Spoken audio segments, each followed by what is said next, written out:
Hi, good afternoon. Welcome to New Canaan Library, everyone. April 22nd was Earth Day, and over a dozen nonprofits, nature-related nonprofits in town, marked the occasion by celebrating this year's theme throughout the entire month, and that theme was biodiversity.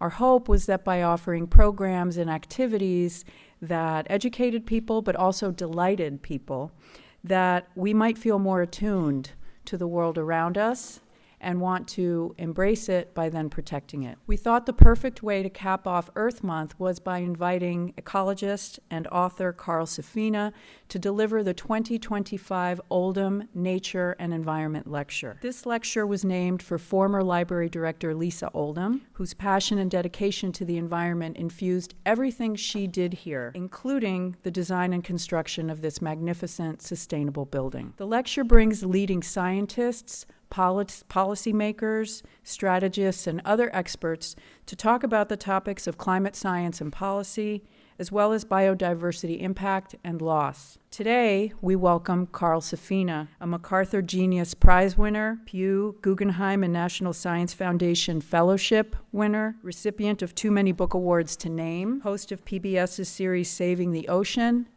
and writer whose work has appeared in the New York Times, Time Magazine, National Geographic, and many, many more. Carl, who has been called a modern-day Thoreau, writes about science in a way that gets through to your heart and propels the consciousness to action. Biodiversity encompasses all species, including us, and the ecosystems in which we live. What we hear today might cause us to rethink our place in nature, allowing for a deeper, more thoughtful relationship with all life on Earth. The planet doesn't need these relationships, actually.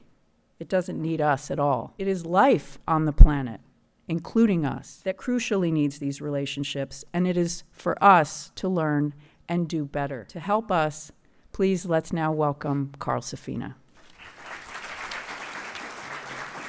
Thank you. That was great. Hi, good afternoon, everybody. Okay, so today we're going to talk about the themes in this book, the themes about this owl in both of these books, and mainly it's about what the title of this article that I had in Time Magazine says, What an Owl Taught Me About Connecting. Usually we live disconnected from the living world. One day in 2019, I got a text message from a young person who was a wildlife rehabilitator, also our pet sitter, and she said to me, "Do you know what kind of bird this is?" And I looked at it. I was looking at my phone, and my first impression was, it looks like a dead bird to me. Obviously in really, really bad shape, but it seems to be a eastern screech owl. What's the story here? And she said, well, somebody found it today on their front lawn and called me. She texted me because I used to be a falconer and I used to do wildlife rehab, so she knew I had a lot of experience with birds of prey. And so we collaborated a little on the phone about what to do next. And she did a wonderful job of cleaning this bird up. This bird actually is after she cleaned her up. When the owl was first found, she was covered with fly eggs, and in a few hours those eggs would hatch and the maggots would eat her alive. So she would, when we say this bird was rescued, it was rescued from an emergency. And I thought chances of this bird living more than the rest of the day were probably low. But she started to really perk up, and a few days later she just started to look really good. We hatched, pun intended, a plan, and the plan was we were going to do what's called a soft release. A soft release is no cage, a lot of normal activity, let the creature decide what they want to do, and then when she is old enough to fly, which would have happened in about a week and a half from this age, she would just do what they normally do, which is they stay in the territory for about 3 weeks after they can start to fly around, and then they disperse. And that was the plan. So that's what we were going to do. So she started to look really great and to really thrive. And as I said, no cage, plenty of activity. So she joined us for a lot of our games and activities. Like this morning when I went clamming with my daughter, and she joined us and our dogs as we were counting out our catch. But then an issue arose. And I'm imagining that it's visible in this photograph, but probably none of you can tell what the problem is. Anybody? Most of the feathers that create lift did not come in, probably because she almost died when they were forming. So this was not only a wrinkle in the plan of a soft release, but it was a derailment, because I didn't know, well, first of all, she couldn't fly, so she couldn't be just let out. She would flop around on the ground for about half a night before a cat killed her. And so, the question then became, is this bird ever going to, be okay and be releasable, or will she just go to some nature center and live in a cage for the rest of her existence? So I needed to hold on to her to see if those feathers were going to come in when all of the rest of her feathers molted into her adult plumage, which was going to happen in the autumn. So autumn came, and she molted, and she was perfect. She was just a total knockout debutante here. And all of her wing feathers came in great, and she could fly. But the problem was she had no experience hunting all summer. She didn't know how to take care of herself at that point, and it was getting to be chilly and frosty, and all the insects that were the easy prey were gone. So pretty much winter was upon us at that point, and I decided that I needed to hold her over the winter and into the next spring. So we built a little chalet for her in part of our chicken coop, and the following spring I started to get her in shape for eventual release. I should say that we needed a name for her, and I keep calling her her. We didn't know her gender at the time, but the default is usually to call everything he and him. So we said, well, we'll just call this little owl she, and we need a gender-neutral name because we really don't know. So she was a little rascal. Who in the Our Gang comedies has a gender-neutral name? Well, Alfalfa, so shortened to Alfie, sounds like ALFIE, so that became her name. So her name became Alfie for that reason, and we called her her. And I started to get her in shape. At this point, I really didn't want to release her because I was so attached to her, and I was afraid that, freedom is dangerous, nature is dangerous, lots of things can go wrong, but there wasn't really any choice. She was not born to live in part of a chicken coop. She was born to be an owl and have a shot at life. We all wanted to take our shot at life, right? And deal with some of the dangers that come along with that. And that's the way it should be. So using some little falconry techniques to get her in shape.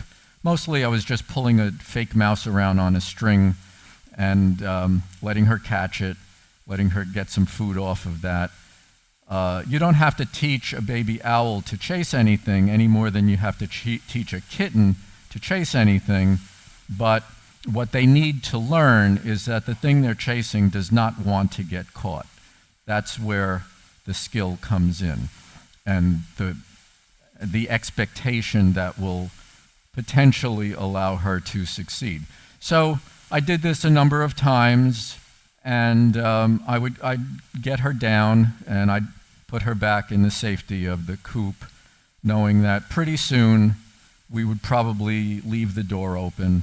But one day she went to the top of a tree, and she didn't want to come down. So she stayed in the top of the tree all day, and it got dark, and that was it. She was out for a night. And that was pretty much the plan that I had planned almost a whole year earlier.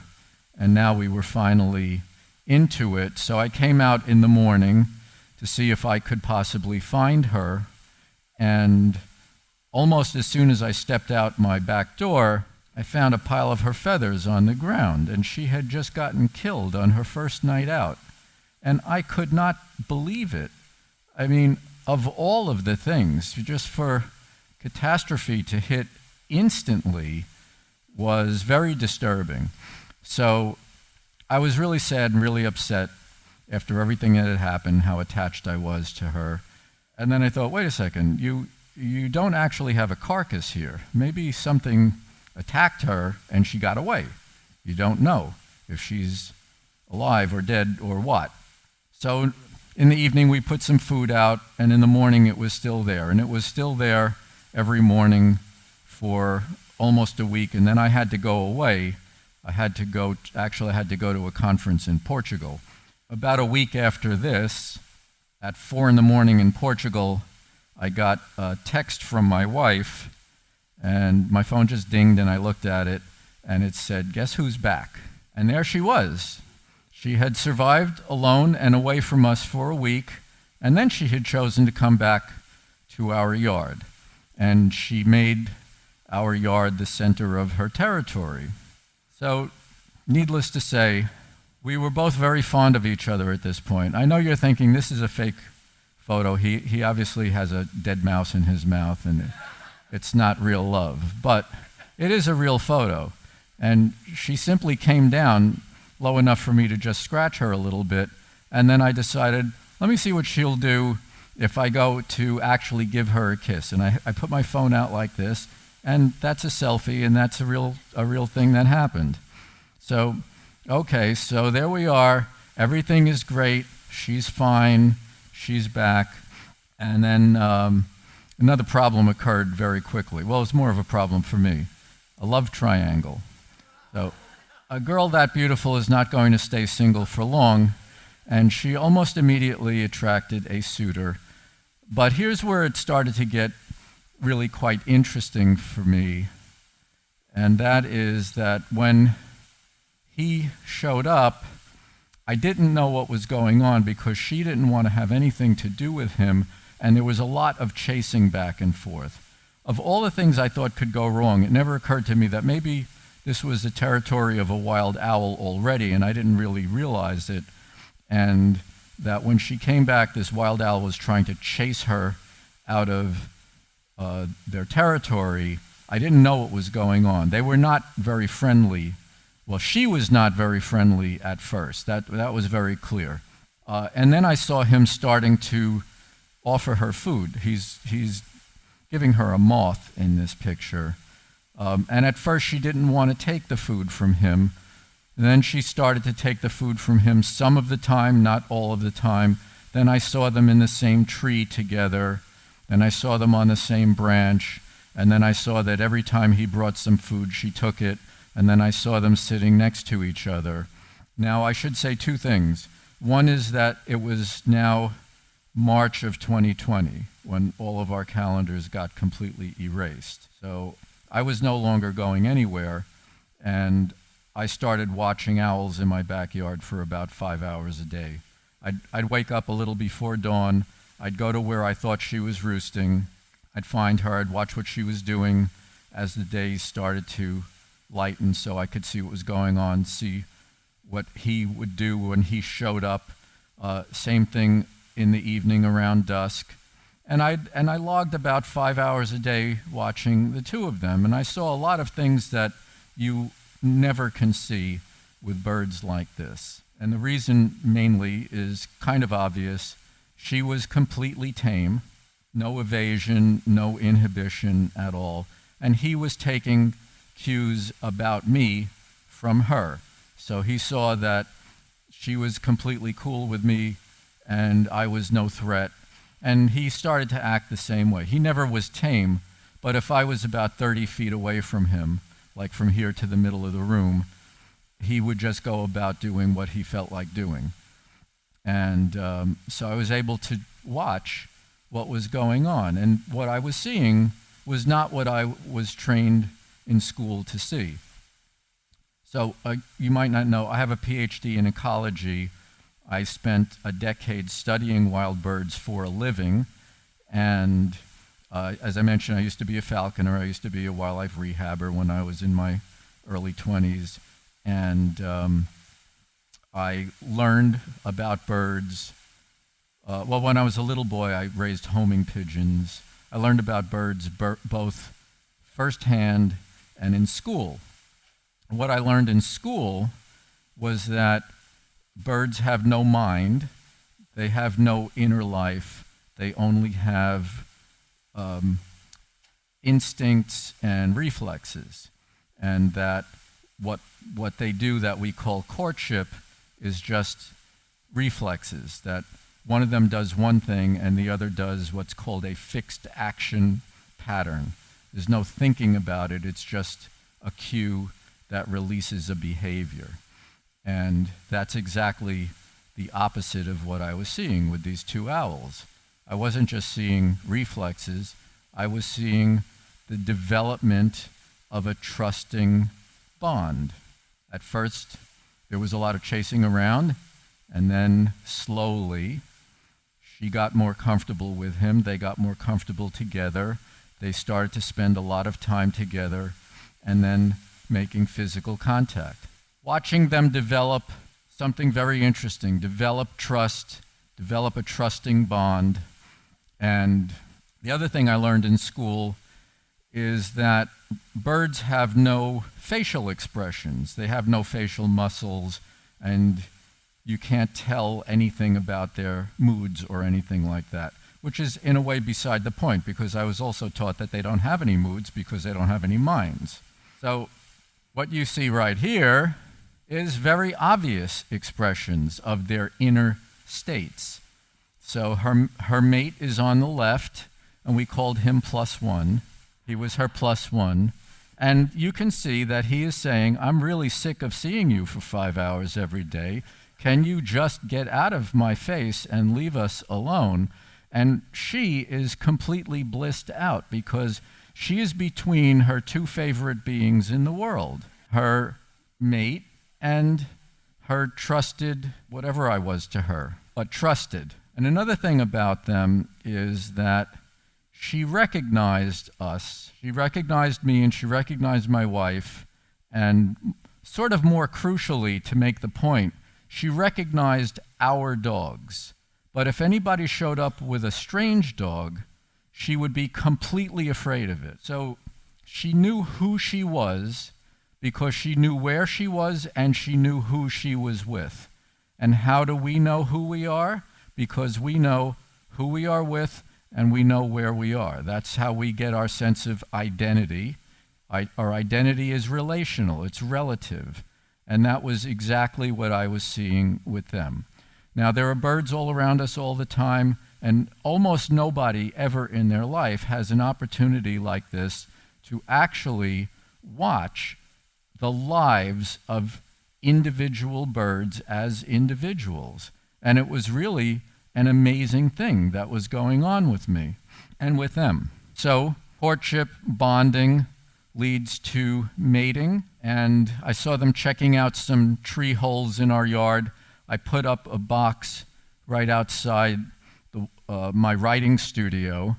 My desk is right on the other side of that wall. And that's my wife looking for her mate. Well, she's not looking for her mate. I'm her mate.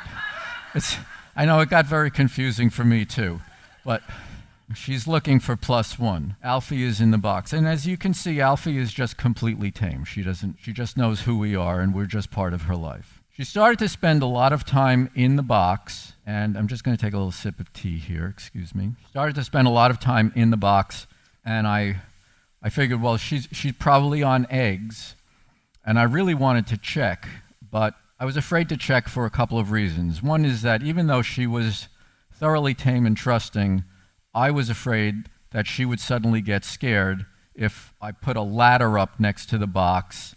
I didn't want to startle her. I didn't want to make her feel unsafe in the nest. And I was also a little bit afraid that if she startled and there were eggs, she might break eggs. So I didn't do anything. I was just very curious. I soon realized that she had another pattern, which was right around sunset, she would come out. She'd fly to the bird bath. She would take a drink, take a bath, shake herself off, do a spin cycle, and that would give me about 5 to 7 minutes. So I put the ladder up, put my phone in the box, and that's what I got. And, you know, whenever I show this photo, everybody does exactly what you just did. They all go, oh. And that's a very, very, very appropriate response, because a bird's egg is one of the most miraculous things in this world of miracles that we live in. And you know that every single bird you see has hatched from an egg. But how many eggs of wild birds have you ever seen in your life? I'm guessing most people have actually never seen the eggs of any wild birds. Or maybe you did once when you were a kid or something like that. It's one of the most abundant things around, and we don't ever see them. So it's also sort of one of the most mysterious things around.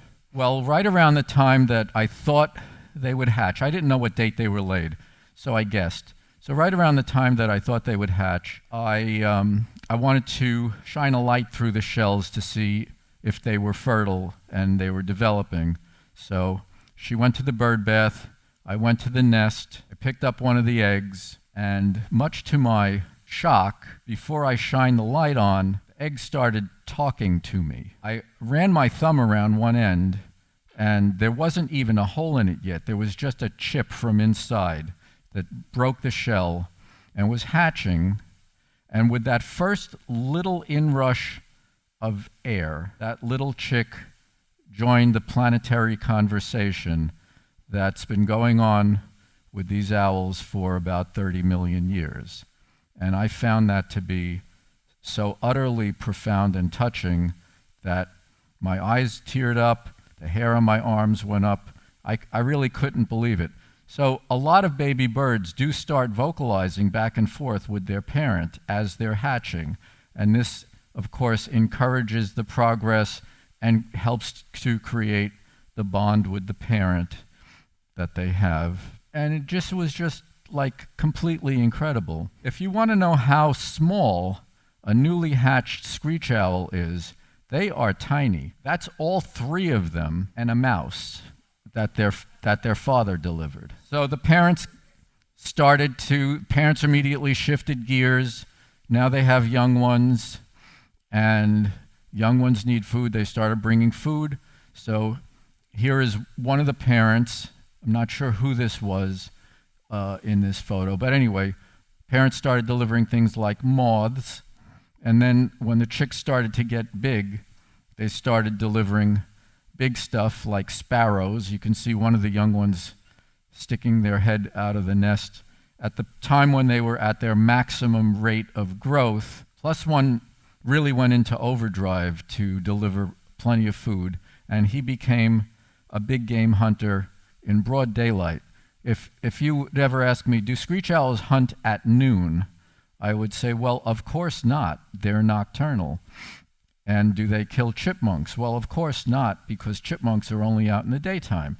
But actually, they do when they do. So eventually, young ones started to venture out.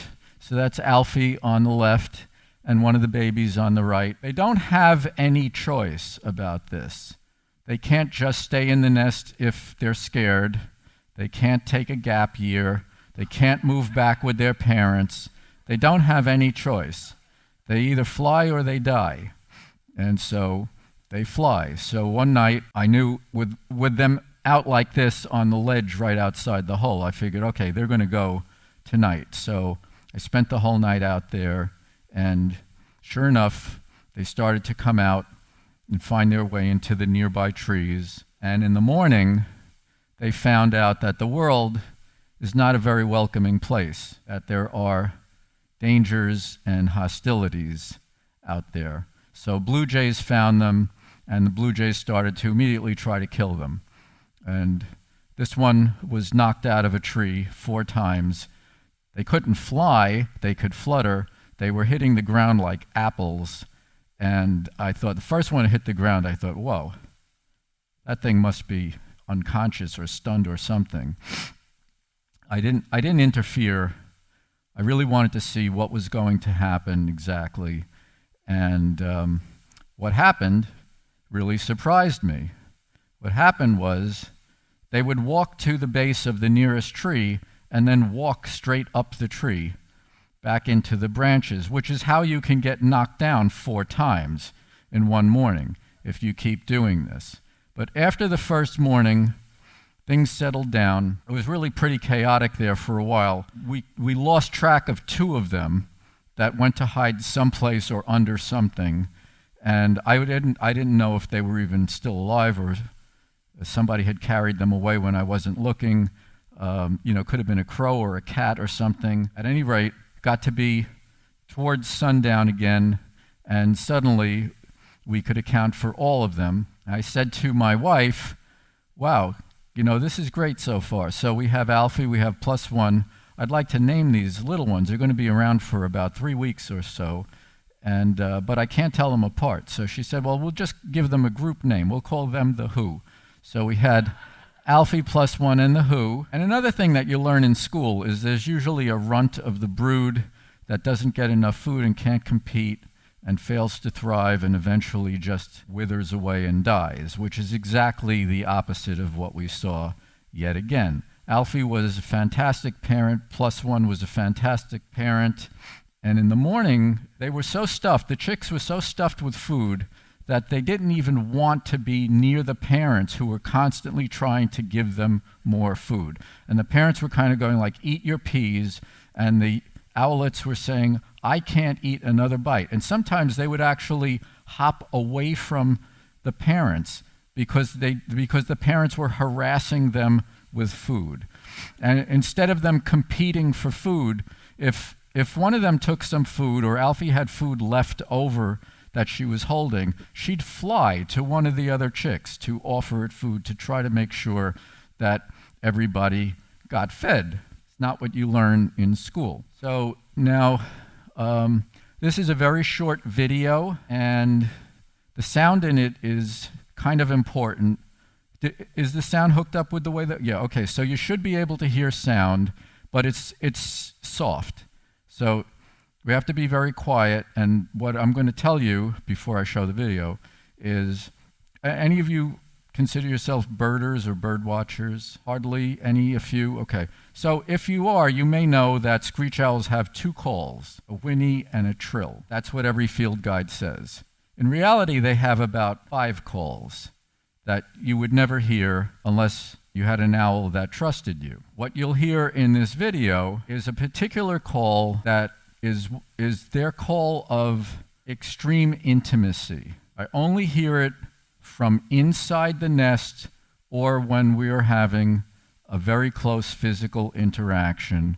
And it's really their word for love is really what it is. So if you listen carefully, I hope you'll be able to. So that's pretty cute, right? Yeah, it is cute. It's also, I think, astonishing and really profound because birds and us have not had a common ancestor for 300 million years. And yet, that seems like a long time. In human terms, it's a long time. But 300 million years ago, the vertebrate nervous system was already pretty well completed. And we inherited essentially the same skeleton, the same organs, the same nervous system. And 300 million years later, a human being and a wild owl could seek each other out and enjoy the pleasure of physical contact. And I think that that is incredible. So it raises a question, which is, why do we think it's incredible when it is how the world is? Why don't we know how the world is? That's kind of an important question and a big question that arose for me. So this was sort of like a turning point for me. The way that she could relate to us and how I was surprised by that. I who have been involved with birds intimately with physical contact a lot, studying wild birds for basically my entire working life, was surprised at the depth of relationality when I should have known all of this stuff. And So my question about why don't we know this stuff was, is the human mind not capable of understanding the way the world is, or are we taught our disconnection? So I couldn't really answer the question about the capability of the human mind, but I could try to answer what are we taught by looking at what other people are taught. So I started to look into what was taught about the human place in the world and the human place in nature and the cosmos in other main traditional realms of thought and belief. In indigenous peoples, which are incredibly diverse and vary in many, many ways, but their sense of their place in the world has a huge commonality to it. That commonality is that all living things are family, and all living things are related. That all our relations are all the living things. The South Asian religions also have this sense that everything is related. They also have a belief in reincarnation of the same soul goes through all of these equivalent life forms during its existence. The East Asian religions have this sense that the things that look like opposites in the world are necessary to create the unity of the world.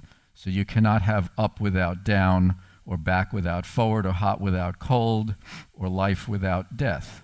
That's the dynamic balance that creates the unity of the world. And so, taken together, these other major realms of thought and belief are all about unity, balance, oneness, relatedness. And then there's a fourth major realm, which is ours. And what we are taught is that humans are the most important thing in the world, that the world is a hierarchy, that everything in the world is here for us. That's different, and it creates a very, very different view of things and of ourselves. So this idea of relatedness and balance goes out the window, and what you get is what's called dualism, which is that the things that seem like opposites don't make the whole. They're actually opposites, and they're opposed. So the philosopher Crispin Sartwell said that this disconnection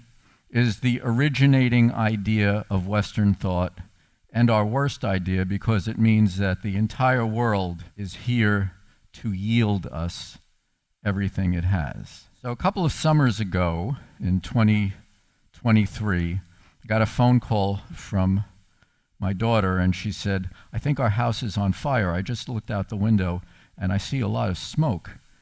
And I said, "Well, I have good news for you. Our house is not on fire. Canada is on fire." When the good news is that Canada is on fire, you know that we have not maintained the balances of the world, that we are disrupting the balances, that things are pretty out of whack. Trees are the best way to absorb from the atmosphere all the carbon dioxide that is warming and causing the drying of everything.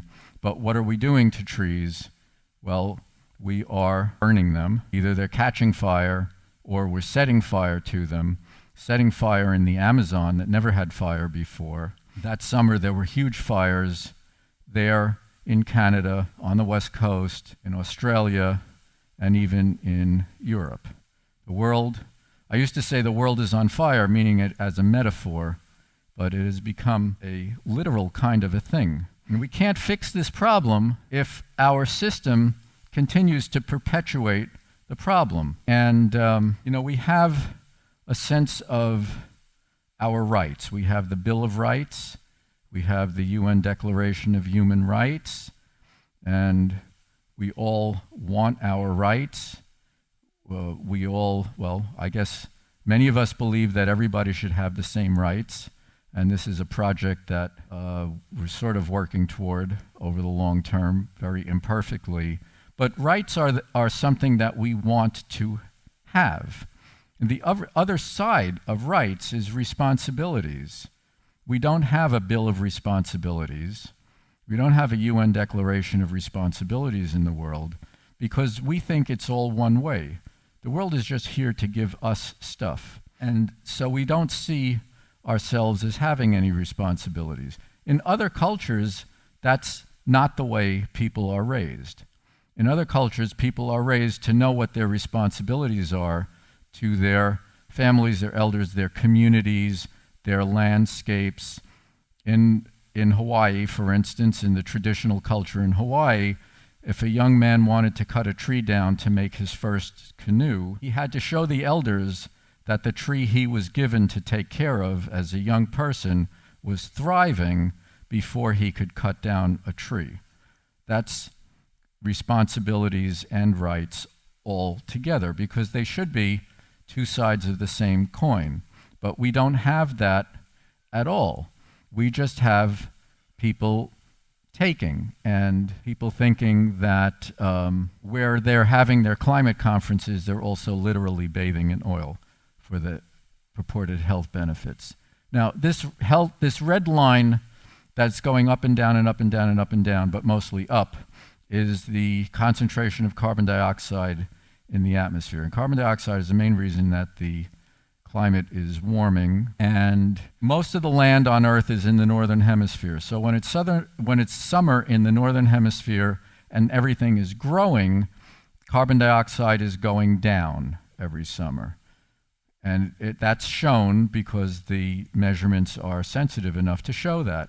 But the net is a net increase, and all of those arrows are all of the international meetings and agreements and accords about climate and climate change. And you can see they make absolutely no difference at all, because in reality, nobody cares. We take half of the land to grow food, and we grow food in the most aggressive and toxifying and soil-destroying way imaginable, to say nothing of the trillions of fish that we yank out of the oceans with very predictable results. In 1970, we had the first Earth Day because people were really concerned about the environment and nature. There were big problems by 1970.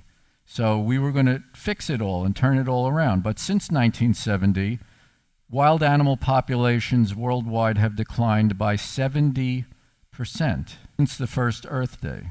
We've lost about 2/3 of the birds in North America since I was in high school. And if you're sort of tuned into birds, it's very obvious. Nowadays, 70% of all the birds in the world are chickens, and 96% of all the mammals in the world are either human beings or mammals that we raise in order to kill them. We don't see this as a catastrophe. Most of us don't really even think about this too much, and there's a reason for that.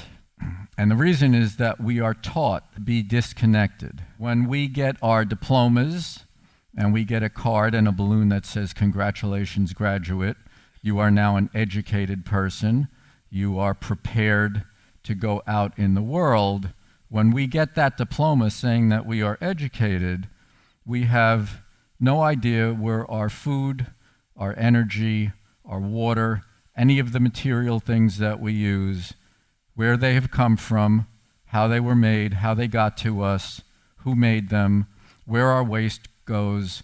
We don't know anything about the creatures that live around us. I have a friend who was a high school biology teacher. He used to ask his students, "Can you just write down the name of 10 wild birds?" And they couldn't. They would write pigeon, sparrow, chicken, I don't know, maybe duck, I guess chicken, sparrow. That's about as far as they would get.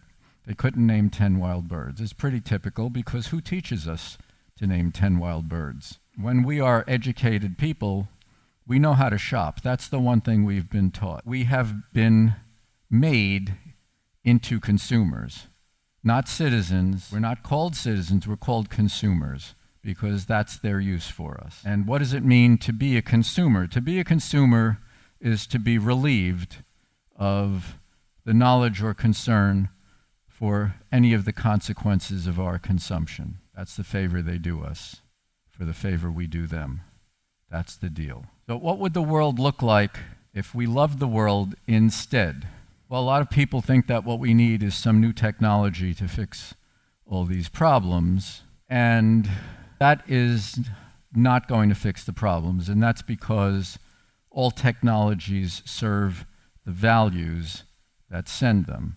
The values are the most basic things.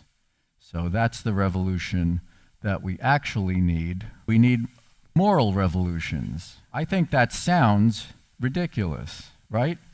Wouldn't it be a stronger talk if I had a new technology to tell you about rather than to talk to you about the need for moral revolutions? Until you realize that moral revolutions are what actually make society and humanity progress. Really big revolutions like ending slavery and little revolutions like not smoking indoors. Most of us, when we first started going on airplanes, every seat had an ashtray. The fact that they don't and the fact that you don't smoke in a restaurant anymore, that's a values change. It's not a technology change, it's a values change. The Endangered Species Act was a moral revolution. Before that, very abundant birds went extinct. Passenger pigeon had billions in the 1800s, and the last one died in 1914. That never would have happened if we had an Endangered Species Act. We'd still have Carolina parakeets on the whole East Coast. The Endangered Species Act said it's the policy of the United States to not let anything go extinct. It didn't say we're going to check and see what they contribute to the economy. It just said we're not going to let them go extinct anymore. That's a moral revolution. These things happen, and that's how we make real progress. Good thing about values is you can apply them to everything, and they're the perfect accessories. They look good with anything you're wearing. They match everything. You can take them anywhere. So it's time to get rid of this mythological and catastrophic hierarchy and realize that we are in the world with a lot of other living things that have made a very long journey to be here today with us and have equivalent value to life on Earth. When you start looking at the details, it gets complicated. And there's another thing about life that is worth a little mention, which is that it's different. In physics, there's the second law of thermodynamics that says that the universe tends toward disorder. If you put a drop of ink in a bowl of water, the ink will spread out and the water will be gray, and it will never form another drop of ink. It will only spread out. That's the second law of thermodynamics, which is the idea of entropy. But then you have these things that create incredible complexity from disorder. You've all broken a lot of eggs. A little while later, you get something unbelievably complex. That's what life does. Life is very different than non-life. It does all of these things that are not alive never do and cannot do. Living things are what create meaning. If you look at the definition of something that breaks the laws of physics, that's called a miracle by definition. And usually, that idea implies a deity, a creator deity. That's not what I'm talking about. What I'm talking about is this, a different kind of reverence for the miracle that is life. If you try to wrap your mind around the entire sweep of the diversity of life through time, and I'm not even talking about anything about the mechanics of aliveness or any of the details, but just the sweep of diversity through time, it is completely overwhelming. And so one feeling that this evokes for me is a religious kind of feeling of being connected to something much bigger, much larger, deeper in time than I am. And I kind of love that feeling. And I know this is getting a little deep and heavy, so we'll lighten it up a little bit here. So Pope Francis just died. He said that the world should be a matter of religious attention.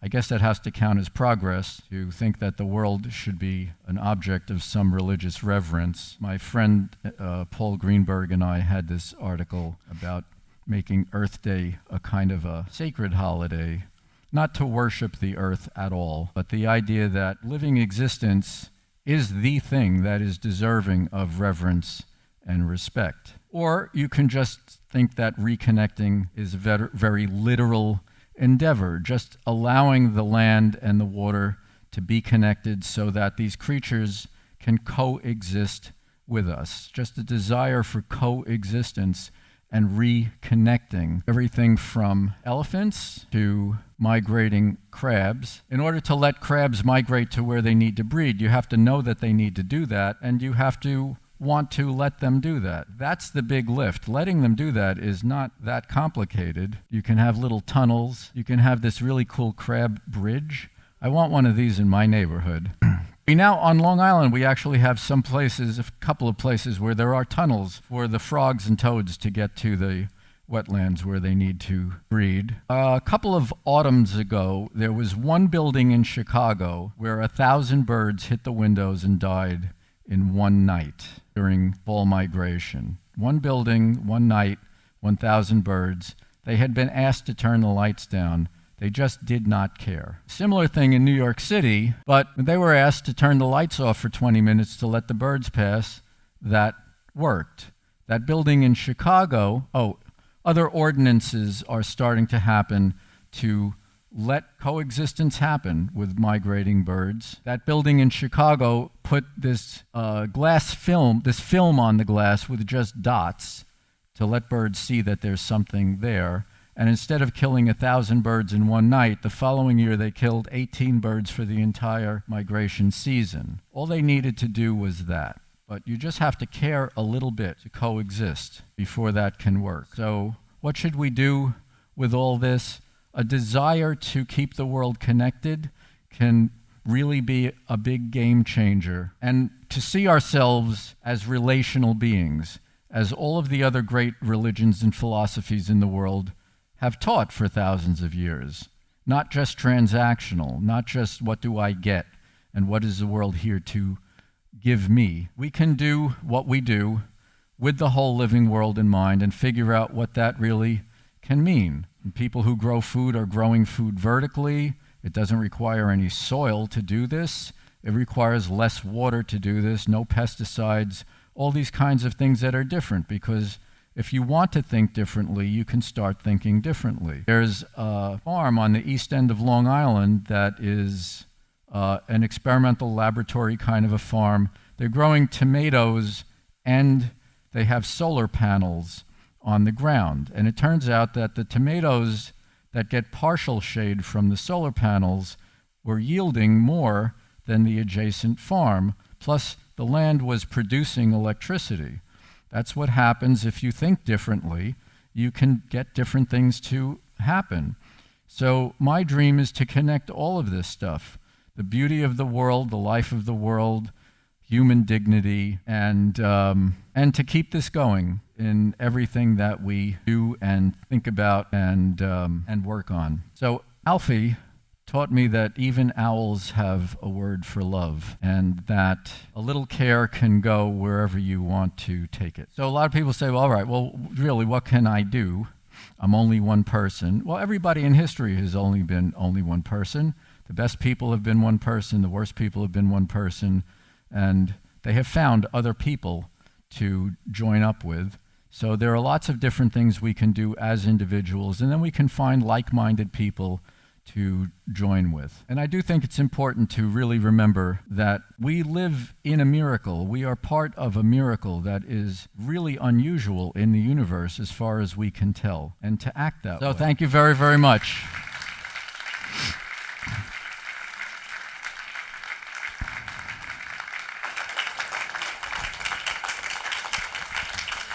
Thank you so much, Carl.